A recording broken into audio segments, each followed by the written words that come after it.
Судскиот и Советот на јавни обвинители да ги стават вон сила одлуките, со кои во Управниот одбор на Академијата за судии и обвинители ги номинираат своите членови Антоанета Димовска, Ханив Зендели и Душица Димитриевска.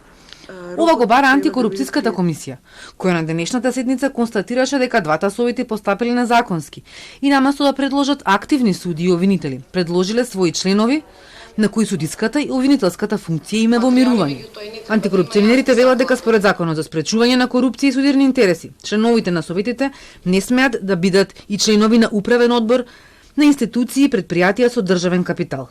Во конкретниот случај, освен што постои недозволена акумулација на функции кај едно исто лице, таквата состојба представува и постоење на континуиран потенцијален судир на интереси, затоа што овие лица на тој начин би имале право да одлучуваат како во фазата на приемот во почетна обука и во фазата на полагање на завршниот испит, во својство на членови на управниот одбор, така и за изборот на кандидатите кои ја завршиле почетната обука за суди и јавни обвинители, во својство на членови на Советот на јавните обвинители и Судскиот совет.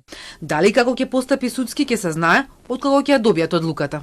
До овој момент од страна на ДКСК не е побарано произнесување по однос на оваа постапка, а тоа е неопходно потребно имајќи предвид дека Судскиот совет е странка во истата. Нема да ја коментирам одлуката на ДКСК пред истата да биде доставена до Судскиот совет, пошто Судскиот совет ќе биде во можност да ја анализира.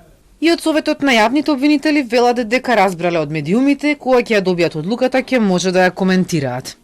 Претходно имаше реакции од невладините и од партиите, но од двете тела преку соопштенија објаснуваа дека постапиле законски. Антикорупцијска ќе покрене прекршачна постапка, но и иницијатива за дисциплинска одговорност за член на Судски совет, поради судир на интереси. Членот на Судски иницирал постапка за одговорност на врховни судии, кои одлучувале во предмет, каде сестра на членот била дел од адвокатското друштво што го застапувало тужителот.